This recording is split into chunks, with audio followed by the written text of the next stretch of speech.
நல்லா தூங்கணும் அப்படின்னா, இப்போ நம்ம நல்லா தூங்கணும்னு வச்சுக்கோங்க. தூங்கணுங்கிற அந்த ஆசை இருக்கணும். அந்த ஆசை ஒரு கனவாகவே இருக்கணும். நல்லா இன்னைக்கு என்ஜாய் பண்ணி தூங்கணும் அப்படிங்கிற ஒரு கனவு ஒவ்வொரு நாளும் நமக்கு இருக்கணும். அப்போ தான் நமக்கு நல்லா தூக்கமே வரும். அது ஒரு பொருட்டாகவே இல்லை, அது ஒரு விஷயமாகவே இல்லைன்னு நீங்கள் நினச்சிங்கன்னா உங்களுக்கு தூக்கம் வராது. அது ஒரு முக்கியமாக நினைக்கலன்னா அது உங்களுக்கு வரவே வராது. அப்போ அந்த மாதிரி நீங்கள் சரியாக தூங்கலைன்னா உங்களுக்கு ஒரு குற்ற உணர்ச்சியே வரணும். ஐயோ இன்னைக்கு சரியாக தூங்கலையே, ஏன் இந்த தூக்கம் நமக்கு வரமாட்டேங்குது அப்படின்னு சொல்லிட்டு கவலைப்படணும், ரொம்ப கவலைப்படணும், ஆராயணும். என்னென்ன வகையில் நமக்கு தூக்கத்தை வர வைக்கலாம், என்ன நம்மக்கிட்ட என்ன பிரச்சனை அப்படின்னு சொல்லிட்டு நம்ம ஆராய்ஞ்சு பார்க்கணும். ஊட்டச்சத்து குறைபாடாக கூட இருக்கலாம், அதனால தூக்கம் வராமல் இருக்கலாம். இப்படின்னு தூக்கம் வருவதற்கு என்ன வழி அப்படின்னு கண்டுபிடிக்கணும். அதை பற்றி எந்த அக்கறையுமே இல்லாமல் எந்த வித முயற்சியுமே இல்லாமல் இருப்பாங்க சிலர்.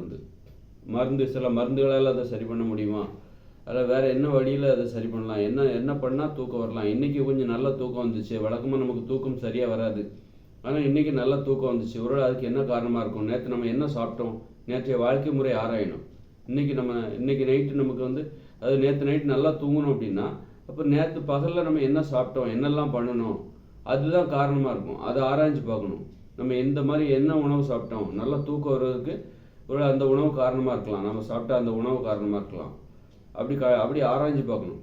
நேற்று சுத்தமாக தூக்கம் வரல, ஒரு என்ன காரணமாக இருக்கும் அப்படின்னு நீங்கள் ஆராய்ஞ்சு பார்க்கணும். அதுக்கு அப்போ நம்ம நேற்று நைட்டு நமக்கு சுத்தமாக கொஞ்சம் கூட தூக்கம் வரவே இல்லை.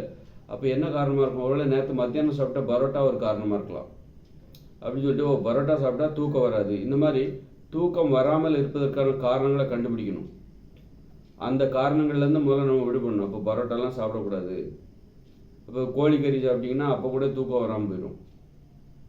அது மாதிரி ஏன்னா ரொம்ப உஷ்ணம், சூடு தருகிற ஒரு உணவு அது.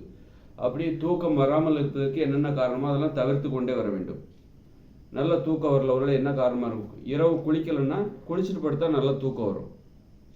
அப்போ இரவு குளிக்காமல் படுத்திங்கன்னா உங்களுக்கு தூக்கம் சரியாக வராது. அப்போ குளிக்கணும், குளிச்சுட்டு படுத்தா இன்னும் நல்லா தூக்கம் வருது. உடம்புல சுத்தமாக இருக்கணும், சுத்தமாக தூங்கணும். நம்ம ஒரு வேலை செய்கிறதுக்கு சுத்தமாக கிளம்புறோம்ல, ஆஃபீஸ்க்கு வேலைக்கு போகிறோம், அப்போ நல்லா சுத்தமாக குளிச்சுட்டு கிளம்புறோம். அதுபோல் தூக்கமும் சுத்தமாக இருக்கணும். கசகசன்னு தூங்கக்கூடாது. நீங்கள் பகல் ஃபுல்லாக காலையில் குளிச்சுட்டு போகிறீங்க, பகல் ஃபுல்லாக வேலை பார்க்குறீங்க, வேலை பார்த்துட்டு வரும்போது உங்களுக்கு வேர்வை அப்படி இப்படின்னு உடம்பு உஷ்ணமாக இருக்கும், கசகசன்னு இருக்கும்.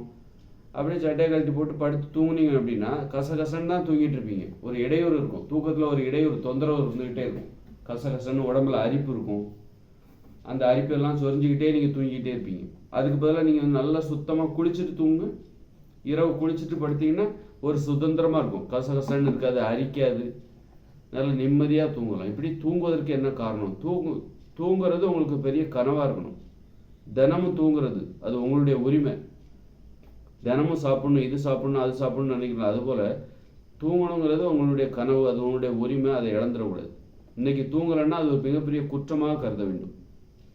நீங்கள் நல்லா தூங்கினாதான் நல்லா உழைக்கவும் முடியும். இல்லைன்னா உங்கள் உடம்புல உங்கள் கண்களில் ஒரு சோர்வு இருந்துக்கிட்டே இருக்கும், எந்த வேலையிலையும் ஒரு ஈடுபாடு இருக்குது, வாழ்க்கையும் வீணாக போயிடும். நல்லா தூங்கலைன்னா நல்லா வாழவே முடியாது.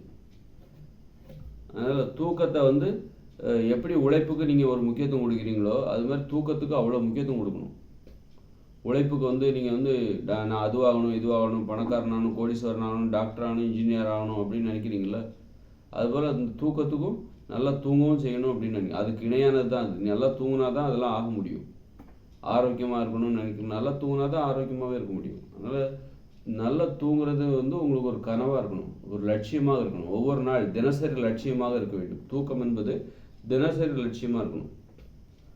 தூக்கம் வரலன்னா நிறைய மருந்துகளில் கூட நிறைய தீர்வு இருக்குது. ஹோமியோபதி மருந்தில் தீர்வு இருக்குது. ஆனால் ஹோமியோபதி மருந்து, ஆங்கில மருந்துகள்லாம் போனால் பக்க விளைவுகள். ஹோமியோபதி மருந்தில் அதுவும் பக்க விளைவுன்னு தான் நான் சொல்லுவேன், என்னுடைய அனுபவத்தின்படி.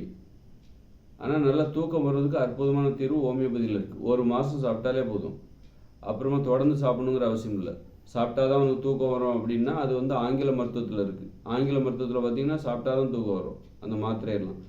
அப்படிலாம் இல்லாமல் தூக்கத்துக்கான நல்ல தீர்வு ஹோமியோபதியில் இருக்குது. ஒரு மாதம் சாப்பிட்டாலே போதும், அப்புறமா உங்களுக்கு நல்ல அருமையான தூக்கம் கண்டினியூஸாக இருக்கும். அது மாதிரி நாட்டு மருத்துவத்துலேயும் இருக்குது. இந்த தாலி சாதி சூரணம்னு ஒரு சூரணம் இருக்குது, அந்த சூரணத்தை சாப்பிட்டீங்கன்னு வைங்க, அற்புதமான தூக்கம் வரும், ஆனந்தமான தூக்கம் வரும். தாலி சாதி சூரணத்தை சாப்பிட்டீங்கன்னா எனக்கு தெரிஞ்சு சில நண்பர்களுக்கு நான் இதை கொடுத்துருக்கேன். 4-5 வருஷமாக நல்லா தூக்கம் இல்லாமல் அவதிப்பட்டு வந்திருக்காங்க. அவங்களுக்கு நான் இது வந்து கொடுத்துருக்கேன். இது சாப்பிட்ட பிறகு ஒரு 70 ரூபாய் தான். இந்த தாலிசாதி சூரணம் என்பது ஆயுர்வேத மருந்து, சித்தா கிடையாது, ஆயுர்வேத மருந்து. அது ஒரு சூரணம். அதை சாப்பிட்டு படுத்தீங்கன்னு வச்சுக்கோங்க, அருமையான தூக்கம் வரும். அந்த மாதிரி தூங்குவதற்கு இப்படிப்பட்ட வாய்ப்பு முயற்சி தேடினா தான் கிடைக்கும். தூக்கம் வரலன்னு சொல்லிட்டு நிறைய செலவு பண்ணிக்கலாம் நீங்கள் போய் மருத்துவரை போய் பார்க்காதீங்க. எப்பவுமே அதிக செலவு பண்ணி நீங்கள் ஒரு தீர்வு தேடணும்னு நினைக்காதீங்க. குறைந்த செலவுலேயே எல்லா தீர்வுமே இருக்குது. இது பார்த்தீங்கன்னா தாலிசாதி சூரணம் என்பது வெறும் 70 ரூபாய் தான். 70 ரூபாயிலே உங்களுக்கு ஒரு அற்புதமான தீர்வு கிடைத்து விடுகிறது. நீங்கள் பெரிய மருத்துவர்கிட்ட போனீங்கன்னா அவங்க 1000 5000 ஸ்கேன் எடுக்கணும், அது எடுக்கணும்னு சொல்லி உங்களுக்கு வந்து கடைசியில் அந்த செலவே பார்த்தீங்கன்னா உங்களுக்கு தூக்கம் இல்லாமல் போயிடும். இருக்கிற கொஞ்சம் தூக்கமும் இல்லாமல் போயிடும்.